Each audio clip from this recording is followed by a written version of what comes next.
You know, Daddy told me that you saw the paper that came home from school and it said Thomas was diagnosed with autism. I had highlighted the sentence that Thomas read. Do you know what that means, Thomas? No. When he asked about it, he asked the question, I have autism, as though he knew what autism was. Have you heard the word autism before? Yeah, I heard it. Where did you hear it? Miss Christie told me about. Her class has autism. When I gave Thomas the answer, I thought I gave you a simple explanation that you might easily understand. And what did I tell you? It's simply a different way of learning and a different way of understanding everything around you. I always felt that he learns differently since he was very little, that he was developing behind your pace. He walked a little later than you did, started talking, a little later. You know, when Thomas was 2 and 3, we were just saying he was speech delayed. It wasn't until he was about 4. We finally found out, or officially found out, he was diagnosed. It wasn't really overwhelming, personally. Just, okay, this is what his condition or diagnosis is, and then from there, how do you help him? That's the biggest thing. He just needs extra help. Who has the aid with them? Me. So you have someone who's there to kind of keep you on track. That's how you're different from some of the other kids in your school.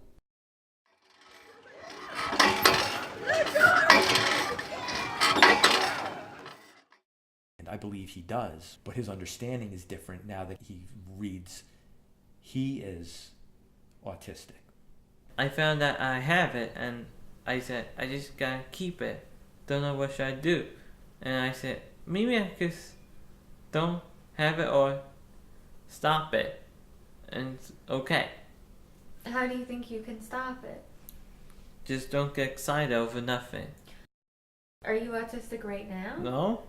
No, you are. Like, what? You're autistic right now. How? You're always autistic.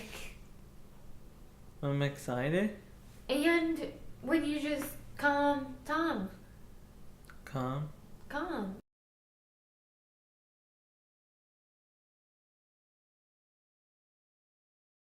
So children and adults who have autism have some disabilities. Like me? Yeah, okay. And it's in your brain. So it's not something that you can change. And can you take out your brain and go to the store? No. No, your brain is in there. It's always in there. So it's going to stay with you. Can you help being autistic? Yeah? No. No, I can't. You can't help it. I'm trying. No, you don't trying. That's how you are. How would you define autism? Diagnose. That word, diagnosis, it just means that a doctor said you had something. Live long and prosper. You have to hold your hands? Mm-hmm. Yeah, that's like that. I don't know if him being autistic has really affected my life, because maybe sometimes you think, oh, it'd be nice if he was more typical.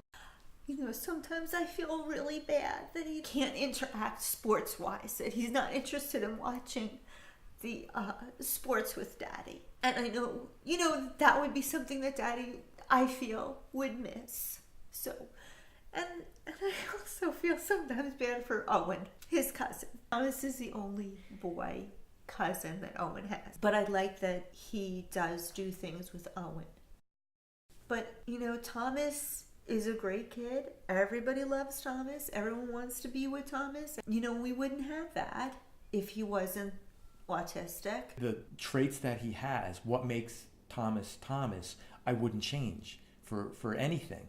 We love you for being an autistic child. You do? Yes. Like a baby tonight. Do you need to wear a sign that says, I have autism? No. No.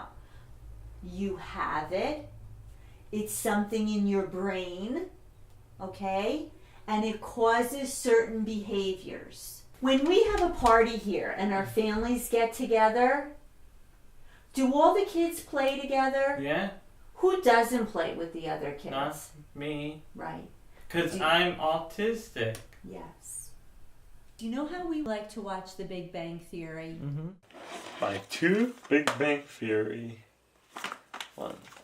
Aren't there times when we're watching that show and then what happens on the commercials of that show? What do you usually do? You usually ask me some things. What's going on? So sometimes those guys are doing things, right? Mm-hmm. And you don't get what's so funny, right? Yeah. And then what do? I ask. And I think that's great. That's what you should be doing. So that's where autism makes you a little bit different. You have a harder time, Thomas, understanding relationships. I know. Okay. Nika, say hi to you. I'm gonna tell him it tomorrow. So Okay. Nika, could you please? Are you filming it? Yeah. Okay. I told Nika that. How would you describe it is to live with autism? It's okay. I didn't really want him to find out a different way. I think it's just kind of in keeping with Thomas, the way he is curious. You know, nothing's hidden from him, and just the nature of his curiosity. Do you wish you had found out that you were autistic sooner? Yes. When I'm born. Why do you think they didn't tell you? I don't know. I never really thought of a way of saying it or not saying it. We just let it slip, or I don't know. I'm not sure how we came to not say anything about it. So autism is something that you have. They describe it like this: a big half of a circle. So there are some children who are over here and they can't speak. Then there's children over here who go to a regular school like you.